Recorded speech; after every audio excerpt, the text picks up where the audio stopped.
Hi friends. So ഇന്ന് day 3 ആണ് ബാലിയിൽ.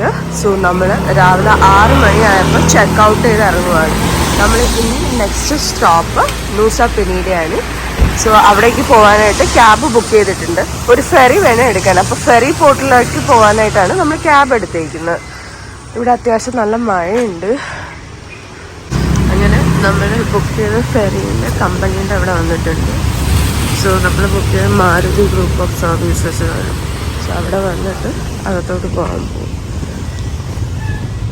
Check in ചെയ്തിട്ട് ബോർഡിംഗ് പാസ് ഒക്കെ കളക്ട് ചെയ്തിട്ടുണ്ട്. ഇനിയിപ്പോൾ ഇവരുടെ പോർട്ടിൻ്റെ വെയിറ്റിംഗ് ഏരിയയിലോട്ട് പോവുകയാണ്. സോ അത്യാവശ്യം നല്ല മഴയുണ്ട് ഇവിടെ. Thank you. നമ്മൾ അവരുടെ പോർട്ടിൻ്റെ വെയിറ്റിംഗ് ഏരിയയിലോട്ട് പോവുകയാണ്. നമ്മൾ പോർട്ടെത്തി. അത്യാവശ്യം നല്ല മഴയുടെ. അപ്പോൾ ഇതാണ് പോർട്ട് വരുന്നത്. സോ നമ്മൾ ബോർഡിംഗ് പാസ് നമ്മളുടെ വെണ്ടറിൻ്റെ കയ്യിൽ നിന്ന് കളക്ട് ചെയ്തിട്ട് പോർട്ട് എത്തിയിട്ടുണ്ട്. ഇവിടെയും സെയിം ഫോർമാലിറ്റിയാണ് നമ്മൾ ഫ്ലൈറ്റ് ചെക്ക് ഇൻ ചെയ്യുന്ന പോലെ. സോ നമ്മളിപ്പം ബോർഡിംഗ് പാസ്സൊക്കെ കളക്ട് ചെയ്ത് ചെക്ക് ഇൻ ചെയ്തിട്ട് ഇരിക്കുക. നമ്മൾ ബോട്ടിൽ കയറാൻ പോവുകയാണ്. സോ ഇതാണ് ഇവിടുത്തെ പോർട്ട് വരുന്നത്.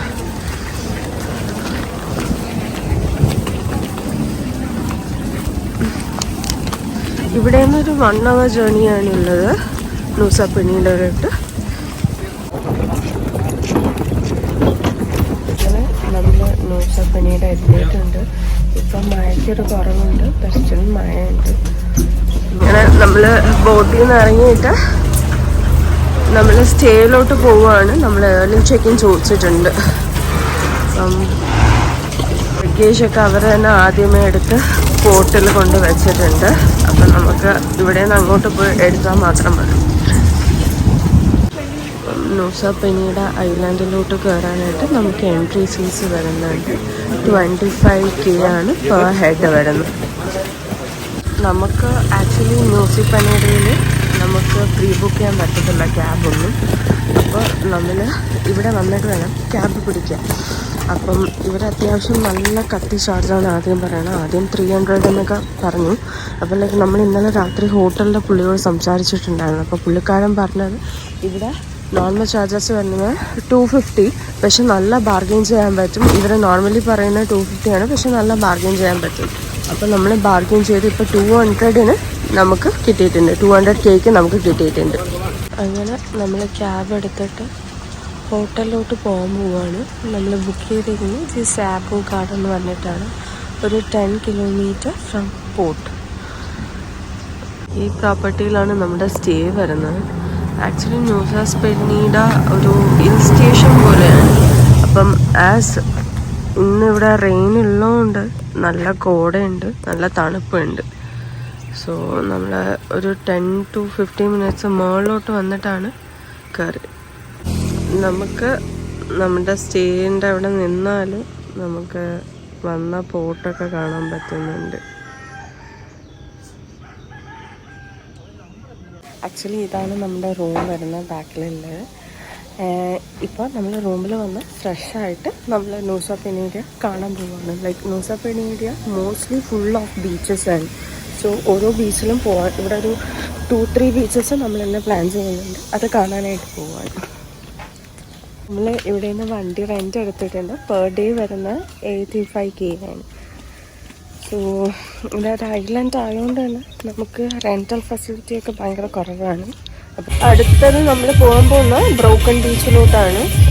നമ്മുടെ സ്റ്റേ ഒരു 15 minutes വരുന്നുണ്ടായിരുന്നുള്ളൂ ബ്രോക്കൺ ബീച്ച്. സ്റ്റേ കറക്റ്റ് സെൻട്രലാണ്. അതായത് എല്ലാ പോയിന്റിലോട്ടും നമുക്ക് ഈസിലി ആക്സസിബിൾ ആണ്. ഇപ്പം ഞങ്ങൾ ബ്രേക്ക്ഫാസ്റ്റ് കഴിക്കാനായിട്ട് ഒരു റെസ്റ്റോറൻറ്റിൽ ഇരിക്കുവാണ്. ഇനി ഇവിടെ നിന്ന് ഒരു 9 to 8 minutes ഉള്ളൂ ബ്രോക്കൺ ബീച്ച്. ബീച്ചിലേക്ക് ഒരു എൻട്രി ഫീ വരുന്നുണ്ട് 10K. എന്നിട്ട് നമുക്ക് താഴെ വരെ വണ്ടി കൊണ്ടുപോകാൻ പറ്റും. അപ്പോൾ ബ്രോക്കൺ ബീച്ചിൽ തന്നെ ഏഞ്ചൽസ് ബോഗും വരുന്നുണ്ട്. സോ ബ്രോക്കൺ ബീച്ച് അത്യാവശ്യം നല്ല ബ്ലൂ കളറായിരുന്നു, ഭയങ്കര ബ്യൂട്ടിഫുൾ ആയിരുന്നു കാണാനായിട്ട്. സോ ഏഞ്ചൽസ് ബോഗ് എന്ന് പറയുന്നത് പണ്ട് ലൈക്ക് എനിക്ക് തോന്നി ഹിസ്റ്റോറിക് ആണെന്ന് തോന്നുന്നു. ലൈക്ക് ഏഞ്ചൽസ് ആ ഒരു പോയിന്റിൽ വന്നിട്ട് കുളിച്ചിട്ട് പോകുന്നതാണ് അവരുടെ വിശ്വാസം. സോ അതുകൊണ്ടാണ് അത് ഏഞ്ചൽസ് ബോഗ് എന്ന് പറയുന്നത്. നമുക്ക് ബ്രോക്കൺ ബീച്ചും ഏഞ്ചൽസ് ബോഗും വാക്ക് ചെയ്തിട്ട് തന്നെ കാണാൻ പറ്റുന്ന പ്ലേസസ് ആണ്. മീൻസ് ഒരു ഹിൽ ടോപ്പിൽ ഇങ്ങനെ നടന്നു പോകുമ്പോൾ കാണാൻ പറ്റുന്ന ഏരിയയാണത്. ഇപ്പോൾ നിങ്ങൾ ഈ കാണുന്നതാണ് ഏഞ്ചൽസ് ബോഗ്. പണ്ട് ഇവിടെ ഇറങ്ങാനൊക്കെ സമ്മതിക്കുമായിരുന്നു, ഇപ്പോൾ സമ്മതിക്കുന്നില്ല. സോ നമുക്കും ഈ പ്ലേസിൽ പോയി കുളിക്കാനൊക്കെ പറ്റുമായിരുന്നു. ബട്ട് ഇപ്പോൾ ഡ്യൂ ടു സം ഇൻസിഡൻറ്റ്സ് അവർ അത് കംപ്ലീറ്റ്ലി ക്ലോസ് ചെയ്തിരിക്കുവാണ്. അപ്പം ഇവിടെ കടൽ എപ്പോഴും ഇതിലിങ്ങനെ അടിച്ചുകൊണ്ടേയിരിക്കും. അപ്പോൾ ഭയങ്കര ഫോഴ്സ്ഫുള്ളി വാട്ടറൊക്കെ വീഴും. അതുകൊണ്ട് അവർ കംപ്ലീറ്റ്ലി ടൂറിസ്റ്റിന് പ്രോഹിബിറ്റഡ് ആണ് ഈ ഒരു ഏരിയയിൽ. പക്ഷേ നമുക്ക് മുകളിലൊക്കെ നിന്ന് കാണാൻ പറ്റും.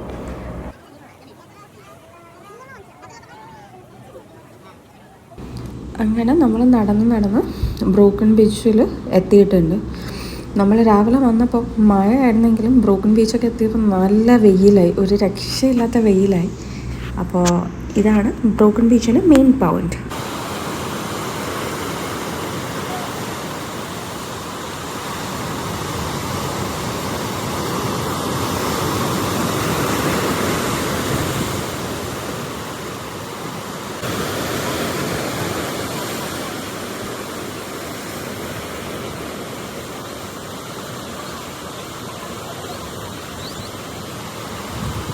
നമ്മൾ ഇങ്ങനെ നടന്ന് ഈ ബ്രോക്കൺ ബ്രിഡ്ജിൻ്റെ മുകളിലുള്ള ആ ഒരു ബ്രിഡ്ജ് പോലത്തെ ഒരു പോർഷനിലോട്ട് പോവാണ്. So it is beautiful, this place is beautiful, especially the colour of the beach. നല്ല ബ്യൂട്ടിഫുൾ ആയിട്ടുള്ള പ്ലേസാണ്.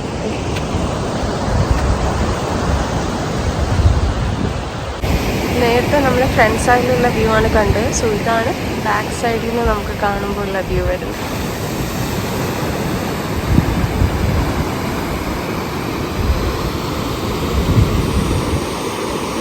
രാവിലെ ഫുള്ള് നല്ല മഴയാണെങ്കിലും ഇപ്പം നല്ല വെയിലായി, നല്ല ചൂടുണ്ട്. അപ്പം നമ്മളിവിടെ നിന്ന് സ്റ്റാർട്ട് ചെയ്ത് നെക്സ്റ്റ് സ്പോട്ടിലോട്ട് പോവുകയാണ്. സോ ഇവിടെ വേറെ ഒന്നും കാണാനില്ല, ബീച്ച് മാത്രമേ ഉള്ളൂ. But variety kind of beaches കാണാൻ പോവാം. ഇനി നമ്മൾ പോകുന്നത് അമർത്ത പെനിയിടയിലോട്ടാണ്. സോ നമ്മൾ ഗേറ്റ് ഓഫ് ഹെവനിൽ പോകാത്തതുകൊണ്ട് ഇവിടെ അതേ സെയിം റെസമൻസ് ഉള്ള ഗേറ്റ്സ് ഉണ്ട്. ഗേറ്റ് ഓഫ് ഹെവനിൽ അത്യാവശ്യം തിരക്കാണ്, എപ്പോഴും 2 to 3 hours ഫോട്ടോ എടുക്കാൻ വേണ്ടിയിട്ട് മാത്രം നിൽക്കേണ്ടി വരും. ബട്ട് ഇവിടെ പോകുമ്പോൾ നമുക്ക് അവിടെ സെയിം ഗേറ്റ്സും ഉണ്ട്, അവിടെ ഒരു റെസ്റ്റോറൻ്റ് ആണ്, അവിടെ നിന്ന് ഫുഡ് കഴിച്ചിട്ട് നെക്സ്റ്റ് സ്പോട്ടിലോട്ട് പോകാനായിട്ടാണ് പ്ലാൻ. അങ്ങനെ നമ്മൾ അമർത്ത പെനീത എത്തിയേക്കുവാണ്. ഇവിടെ അത്യാവശ്യം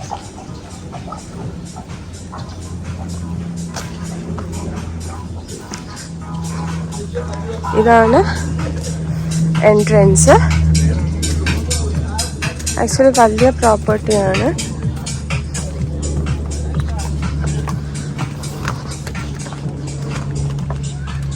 സോ ഇതിൻ്റെ വ്യൂ ഇതാണ് ഗേറ്റ് ഓഫ് ഹെവൻ. ഇവിടുത്തെ ആക്ച്വലി ഇവിടുത്തെ ഗേറ്റ് ഓഫ് ഹെവൻ്റെ ബാക്ക്ഗ്രൗണ്ട് വരുന്നത് സീയും ദി ഒറിജിനൽ ഗേറ്റ് ഓഫ് ഹെവൻ്റെ ബാക്ക്ഗ്രൗണ്ട് വരുന്നത് വോൾക്കാനോ മൗണ്ടെയിനുമാണ്. സോ അത് ഡിഫറെൻ്റ് ആണ്. പിന്നെ ഇവിടെ വന്നാൽ തിരക്കില്ലാണ്ട് നമുക്ക് ഫോട്ടോ എടുക്കാൻ പറ്റും. പിന്നെ റെസ്റ്റോറൻ്റ് ഉണ്ട്, ഫുഡ് കഴിക്കാം. ഇവർ ആദ്യം പറയുന്നത് ഫോട്ടോ എടുത്തിട്ട്, ഇപ്പോൾ റഷില്ല, അപ്പോൾ ഫോട്ടോ എടുക്കുവാണെങ്കിൽ എടുത്തിട്ട് ഫുഡ് കഴിക്കാം. അപ്പോൾ അവർ ടേബിൾ സെറ്റ് ചെയ്ത് ഇടാമെന്നാണ് പറഞ്ഞിരിക്കുന്നത്. അപ്പം നമ്മൾ ആദ്യമേ ഫോട്ടോ എടുക്കാൻ പോവുകയാണ്. മേ ബി ലൈക്ക് ചിലപ്പോൾ വൈകിട്ടൊക്കെ ആകുമ്പം നല്ല റഷാകാൻ സാധ്യതയുണ്ടെന്നാണ് പറയുന്നത്. കാരണം സൺസെറ്റ് ഇവിടെ നിന്ന് നൈസായിരിക്കും.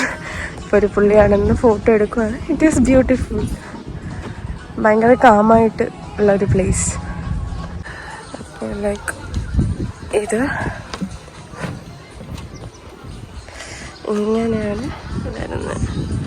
സോ ഇതിൻ്റെ ബാക്ക് സൈഡിൽ ഫുൾ സീ ആണ്. നമ്മൾ നേരത്തെ കണ്ട ബ്രോക്കൺ ബീച്ചിൻ്റെ ബാക്ക് സൈഡിലാണ് ഇത് വരുന്നത്. പിന്നെ ഇവൻ്റെ ഒരു ടെമ്പിൾ താഴെയുണ്ട്. ടെമ്പിൾ താഴെയുണ്ട്. ഇത്രയാണ് ഇവിടുത്തെ ഗേറ്റ് ഓഫ് ഹെവൻ. അങ്ങനെ നമ്മളിപ്പോൾ അവിടെ നിന്ന് ഇറങ്ങിയിട്ട് അടുത്ത സ്പോട്ടിലോട്ട് പോവുകയാണ്. ലൈക്ക് ഭയങ്കര എക്സൈറ്റഡ് ആയിട്ടുള്ളൊരു സ്പോട്ടിലോട്ടാണ് ഇനിയിപ്പോൾ നമ്മൾ പോകുന്നത്. അങ്ങനെ നമ്മൾ ബാലിയിലെ ഏറ്റവും ഫേമസ് ആയ കെലിംഗ്ടൺ ബീച്ചിൽ വന്നിട്ടുണ്ട്. അപ്പോൾ ഇവിടെ നിന്ന് ഒരു ഹിൽ സ്റ്റേഷൻ പോലെയാണ്, ലൈക്ക് നമ്മുടെ ട്രിവാൻഡ്രത്തുള്ള വർക്കല ക്ലിഫ് പോലെയൊക്കെയാണ്. സോ മുകളിൽ ക്ലിഫിൽ നിന്ന് നമ്മൾ താഴോട്ട് ഇറങ്ങി പോകണം. അത് അത്യാവശ്യം നടക്കാനുണ്ട്. എന്നിട്ട് താഴെ പോയിട്ട് ബീച്ചിൽ പോയിട്ട് മുകളിൽ വ്യൂ പോയിൻറ്റും ഉണ്ട്. സോ ഈ വഴിയാണ് ന്യൂസ പിന്നീട് ബീച്ചിലോട്ട് പോകുന്നത്. സോ പുതിയതായിട്ട് അവർ ഇവിടെ ഒരു എലിവേറ്റർ പണിയുന്നുണ്ട്. കാരണം താഴെ പോയിട്ട് കയറി വരാൻ അത്യാവശ്യം നല്ല ബുദ്ധിമുട്ടാണ്. അപ്പോൾ ഇത് പുതിയതായിട്ട് എലിവേറ്റർ വരുന്ന പോയിൻ്റാണ്.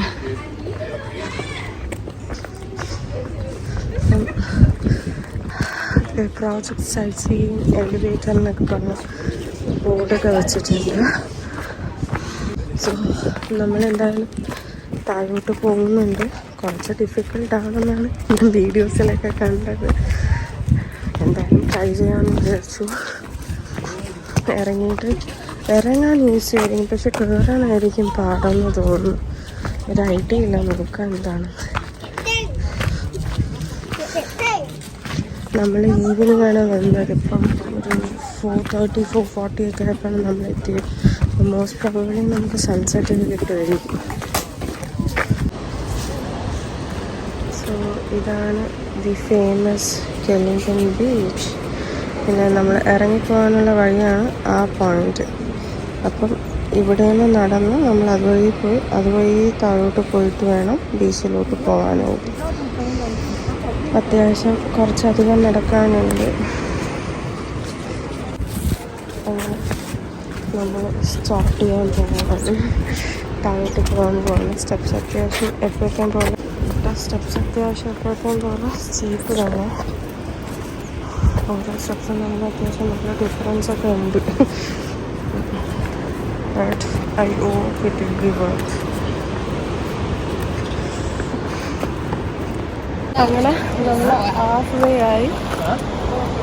ബാക്കിൽ കാണുന്നതായിരുന്നു നമ്മുടെ സ്റ്റാർട്ടിങ് പോയിന്റ്. ലൈക്ക് ഹാഫ് വേയിൽ എത്തിയിട്ടുണ്ട്. അപ്പോൾ ഈ ഇത്രയുമായിട്ടാണ് നമ്മൾ ഇറങ്ങി ചെല്ലാനുള്ളത്. ബട്ട് ഇവിടെ one side of the beach blue കളറാണ് വരുന്നത്. But the other side is green, light green colour. ഇതൊക്കെ കുറേ സ്റ്റെപ്സ് ഉണ്ടായിരുന്നു, പക്ഷേ ഇപ്പോൾ സ്റ്റെപ്സ് ഒന്നുമില്ല. ഇപ്പോൾ ഇങ്ങനെ പൊട്ടിപ്പൊളിഞ്ഞ വഴിയാണ്. അപ്പോൾ പതുക്കെ സ്ലോലി സ്റ്റെപ്സ് നമ്മൾ കെയർഫുള്ളായിട്ട് വെച്ചിട്ട് വേണം താഴോട്ട് ഇറങ്ങാനായിട്ട്. നല്ല ഗ്യാപ്പുണ്ട് ഓരോ റോക്സും തമ്മിൽ. സോ ഇത് നല്ല കുത്തനുള്ള ഇറക്കമാണ്. ഇപ്പം ഭയങ്കര സ്ട്രെയിൻ ആവുന്നുണ്ട്. കാലിനൊക്കെ സൂക്ഷിച്ചിറങ്ങേണ്ടി വരും. നല്ല സ്റ്റീപ്പിയാണ്. സോ ഓരോ സ്റ്റെപ്സും ഭയങ്കര കെയർഫുള്ളായിട്ടാണ് വയ്ക്കുന്നത്. അപ്പം കാല് നല്ല സ്ട്രെയിൻ ആവും. ഇനിയിപ്പം കുറച്ചേ ഉള്ളൂ. പക്ഷെ ഇതൊക്കെ തിരിച്ച് കയറണം എന്ന് ആലോചിക്കുമ്പോഴാണ് ഒരുപാട് ദൂരം മേളിൽ നിന്ന് താഴോട്ട് വന്നു. അപ്പോൾ ഇതിൻ്റെ ഇടയ്ക്ക് നമ്മൾ ഇറങ്ങാൻ മാത്രം പോകും. സൈഡിലൊരു മങ്കിയും കൂടെ വരും. അപ്പോൾ അവരെ അറ്റാക്ക് ചെയ്യാണ്ട് ഐ കോണ്ടാക്റ്റ് ഒന്നും ഇല്ലാണ്ട് നോക്കണം. അത്യാവശ്യം ഡിഫിക്കൾട്ടാണ്. ആക്ച്വലി എനിക്ക് ഹൈറ്റ് ഭയങ്കര പേടിയുള്ള ഒരാളാണ്. But still I M trying my level best. ഞാൻ ഡയറക്റ്റ്ലി എനിക്ക് താഴോട്ട് നോക്കാൻ പറ്റാണ്ടാണ് ഞാൻ സൺഗ്ലാസ് വെച്ചിരിക്കുന്നത്, പേടി കാരണം. സോ താഴെ എടുത്തിട്ട് കാണും.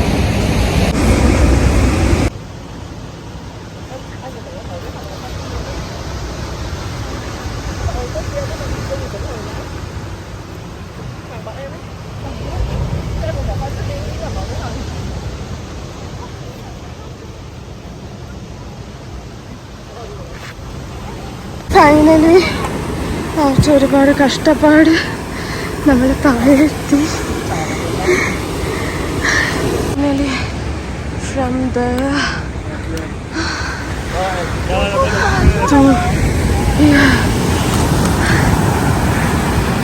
അങ്ങനെ നമ്മൾ ബീച്ചെത്തി.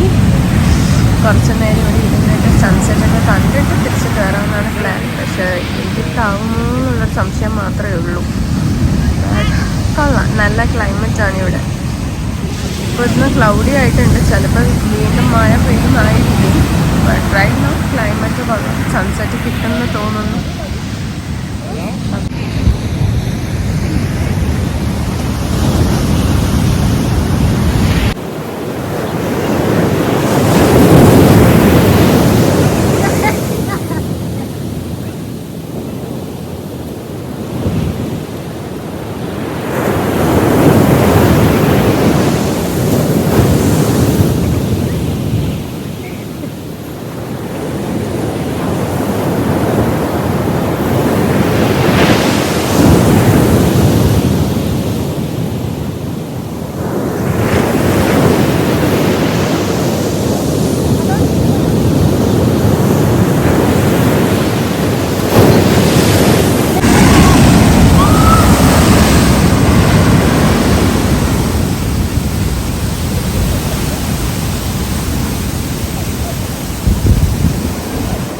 നമ്മൾ ഇവിടെ നിന്ന് ഇറങ്ങുവാണ്.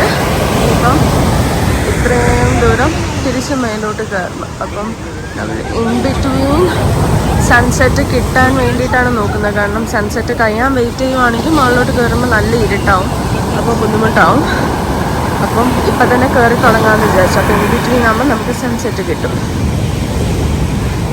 അങ്ങനെ നമ്മൾ തിരിച്ചു കയറാൻ തുടങ്ങുവാണ്. ഒരു 30 മിനിറ്റ്സിനുള്ളിൽ എത്തുമെന്നാണ് തോന്നുന്നത്, അറിയത്തില്ല. കയറിയിട്ട് കാണാം. അപ്പോൾ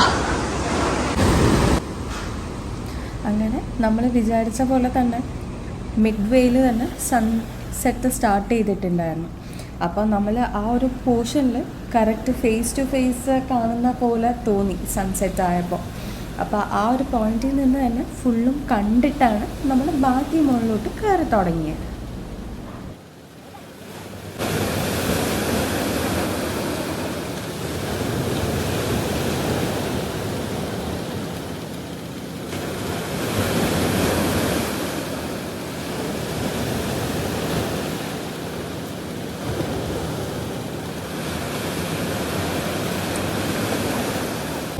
നമ്മൾ ഹാഫ് വേ കയറി, പക്ഷെ കയറാനാണ് മോർ ഈസിയാണെന്ന് തോന്നുന്നു. ഇപ്പോൾ സൺസെറ്റും കഴിഞ്ഞു, ഇനിയിപ്പോൾ പെട്ടെന്ന് മുകളിൽ കയറാൻ പോകും. സൺറൈസ് കഴിഞ്ഞതും അവിടെ ഇരുട്ടായി തുടങ്ങി. അപ്പോൾ നമ്മൾ താഴെ നിന്നിരുന്നെങ്കിൽ പെട്ടുപോയതിനെ കയറാനായിട്ടൊക്കെ. സോ ഇതാണ് സൺറൈസ് കഴിഞ്ഞപ്പോൾ അവിടുത്തെ സ്കൈൻ്റെ കളർ. അങ്ങനെ ഒരു 30 to 40 മിനിറ്റ്സിന് ശേഷം നമ്മൾ ടോപ്പിലെത്തി. It was beautiful. ഇനി നമ്മൾ റൂമിൽ പോയി ഫ്രഷ് ആയിട്ടായിരിക്കും പുറത്ത് പോവുക. സോ ഇവിടെ നിന്ന് ഇനി നെക്സ്റ്റ് സ്റ്റോപ്പ് റൂമാണ്.